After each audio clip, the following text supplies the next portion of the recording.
الحمد للہ رب العالمین والصلاة والسلام علی خاتم النبیین وعلی آلہ واصحابہ اجمعین اما بعد فاعوذ باللہ من الشیطان الرجیم بسم اللہ الرحمن الرحیم۔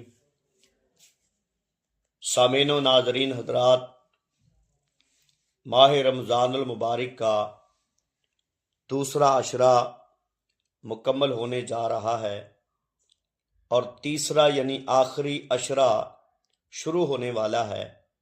اس لیے آج ہم ماہ رمضان المبارک کے آخری عشرے کے فضائل پر بات کریں گے۔ احادیث کے مطابق تینوں عشروں کی مختلف خصوصیات ہیں۔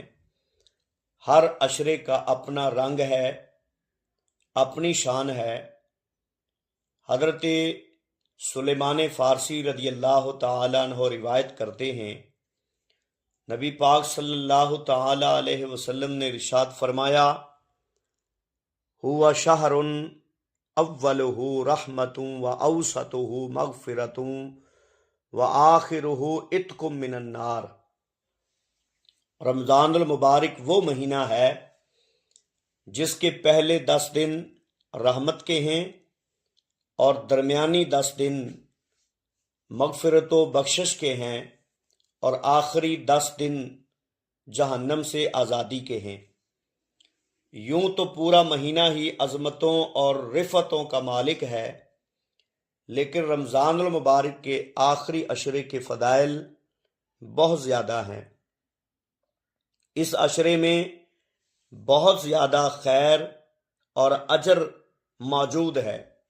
یہی وجہ ہے کہ آخری عشرے میں نبی اکرم صلی اللہ تعالی علیہ وسلم کی عبادت و ریاضت، شب بیداریاں اور ذکر و فکر بہت بڑھ جایا کرتے تھے، جیسا کہ ام المومنین سیدہ عائشہ صدیقہ رضی اللہ تعالی عنہا بیان کرتی ہیں، کان رسول اللہ صلی اللہ تعالی علیہ وسلم یجتہد فی العشر الاواخر ما لا یجتہد فی غیرہ۔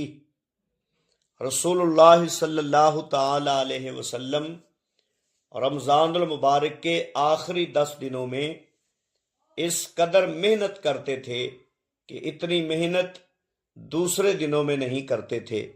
حالانکہ آپ عام دنوں میں بھی بڑی محنت کرتے تھے اور عبادت کرتے تھے، لیکن رمضان المبارک کے آخری عشرے میں حضور نبی کریم صلی اللہ علیہ وسلم بہت زیادہ عبادت اور ریاضت فرمایا کرتے تھے۔ صوم و سال یعنی نبی پاک صلی اللہ تعالی علیہ وسلم کی خصوصی عبادت تھی صوم و سال۔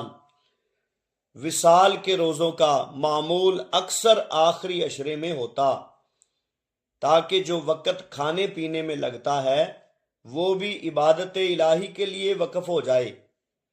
علماء کرام رمضان المبارک میں آپ صلی اللہ علیہ وسلم کی عبادت کی کیفیت بیان کرتے ہوئے لکھتے ہیں، حتیٰ انہ کانا لیواصل فیہ احیانا لیوفر ساعات لیلہ و نہارہ علی العبادۃ۔ حتیٰ کہ بعض اوقات وصال کا روزہ رکھ لیتے تاکہ دن رات کی ہر گھڑی عبادت الہی کے لیے وقف ہو جائے۔ یہ صوم و سال کے روزے حضور نبی اکرم صلی اللہ تعالی علیہ وسلم کی خصوصیت میں شامل ہے، اور حضور نبی پاک علیہ السلام کئی دن، کئی ہفتے، کئی مہینے صوم و سال کے روزے رکھتے۔ ایک دفعہ نبی کریم صلی اللہ علیہ وسلم کے صحابہ نے دیکھا کہ حضور نبی پاک علیہ السلام صوم و سال کے روزے رکھ رہے ہیں، تو صحابہ نے بھی سنت ادا کرنی شروع کر دی۔ صوم و سال کے جب روزے رکھنے شروع کیے تو 3 دن گزرے نا تو کمزوری آ گئی، چہرے پر کمزوری کے آثار نمودار ہو گئے، تو حضور نبی پاک علیہ السلام نے ارشاد فرمایا، صحابہ میں آپ کے چہرے پر کمزوری اور پریشانی کے آثار دیکھ رہا ہوں۔ تو صحابہ نے عرض کی یا رسول اللہ ہم آپ کی سنت ادا کر رہے ہیں، آپ صوم و سال کے روزے رکھتے ہیں تو ہم نے بھی رکھنے شروع کر دیے۔ تو حضور نبی اکرم صلی اللہ علیہ وسلم نے ارشاد فرمایا ایکم مثلی، تم میں سے کون ہے میری مثل؟ تو صحابہ کرام نے عرض کی یا رسول اللہ کوئی بھی نہیں۔ حضور نبی اکرم صلی اللہ علیہ وسلم نے ارشاد فرمایا کہ میں اللہ کا نبی ہوں، میرا اللہ مجھے کھلاتا بھی ہے اور پلاتا بھی ہے، تم میں سے کون ہے میری مثل؟ یعنی کہ کھلانا پلانا مقصد کیا ہے؟ حضور نبی اکرم صلی اللہ علیہ وسلم نے فرمایا کہ جو کھانے پینے سے طاقت ملتی ہے نا، تو اللہ تعالی اپنے فضل و کرم سے وہ طاقت مجھے اپنی قدرت کاملہ سے بغیر کھائے پیے ہی عطا فرما دیتا ہے۔ تو حضور نے فرمایا میری مثل کوئی نہیں ہے۔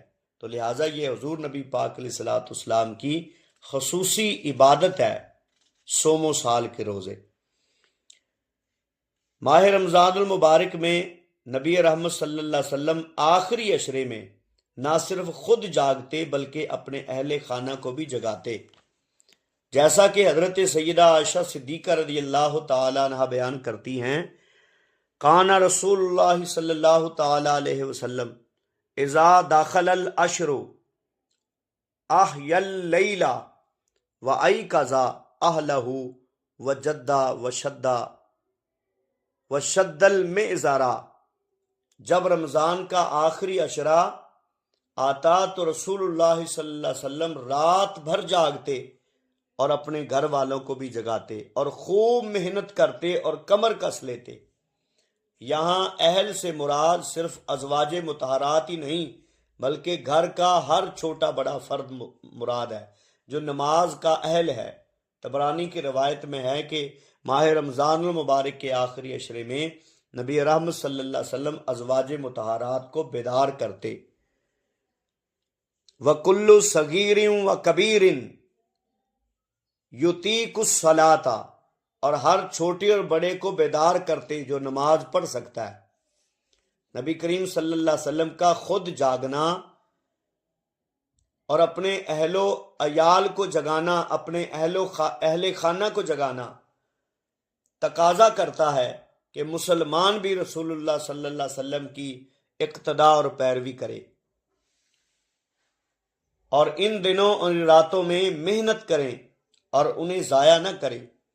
اہل خانہ ایک دوسرے کے ساتھ اطاعت اور عبادت، تقوی اور نیکی میں تعاون کریں، جیسا کہ اللہ تعالیٰ قرآن پاک میں فرماتا ہے وَتَعَاوَنُوا عَلَى الْبِرِّ وَالتَّقْوَى وَلَا تَعَاوَنُوا عَلَى الْإِثْمِ وَالْعُدْوَانِ۔ اللہ فرماتا ہے نیکی اور تقوی میں ایک دوسرے کی مدد کرو اور گناہ اور زیادتی میں ایک دوسرے کے ساتھ تعاون نہ کرو۔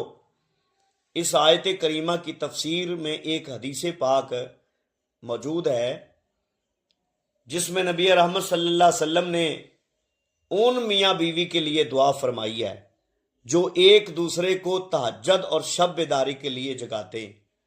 تو آپ صلی اللہ علیہ وسلم نے ارشاد فرمایا رحم اللہ رجلا قام من اللیل فصلی وایقظ امرأتہ فَإِنْ أَبَتْ نَضَحَ فِي وَجْهِهَا الْمَاءَ رَحِمَ اللَّهُ امْرَأَتَهُ قَامَتْ مِنَ اللَّيْلِ فَصَلَّتْ وَأَيْقَظَتْ زَوْجَهَا فَإِنْ أَبَايَا نَضَحَتْ فِي وَجْهِهِ الْمَاءَ۔ اللہ تعالیٰ رحم فرمائے اس بندے پر جو رات کو اٹھ کر نماز پڑھتا ہے اور اپنی بیوی کو جگاتا ہے، اگر وہ انکار کرے تو اس کے منہ پر پانی کے چھینٹے مارتا ہے۔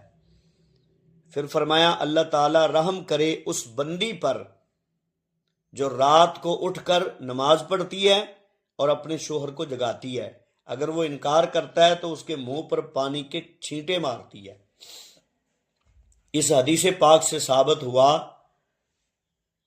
عزیز و اقارب کو خیر کے کاموں پر آمادہ کرنا، اپنے گھر والوں کو خیر کے کاموں پر آمادہ کرنا مستحب اور محبوب عمل ہے۔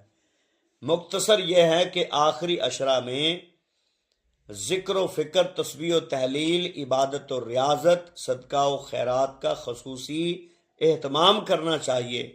اللہ تعالیٰ سے ہر وقت مغفرت مانگتے رہنا چاہیے، بالخصوص اللہم انکا عفو تحب العفو فاعف عنی کا کثرت سے ورد کرنا چاہیے۔ اس دعا کا کثرت سے ورد کرنا چاہیے رمضان کے آخری عشرہ میں۔ دعا ہے کہ اللہ تعالی ہمیں اپنے محبوب کی اطاعت نصیب فرمائے، اور جو کچھ کہا سنا ہے اس کا ثواب ہم اپنے مسلمان بہن بھائیوں کو ایصال کرتے ہیں۔ اللہ تعالیٰ ان کے درجات بلند فرمائے، ان کی کامل بخشش فرمائے، ہمیں دین دنیا کی خیر عطا فرمائے۔ آمین ثم آمین، وما علینا الا البلاغ۔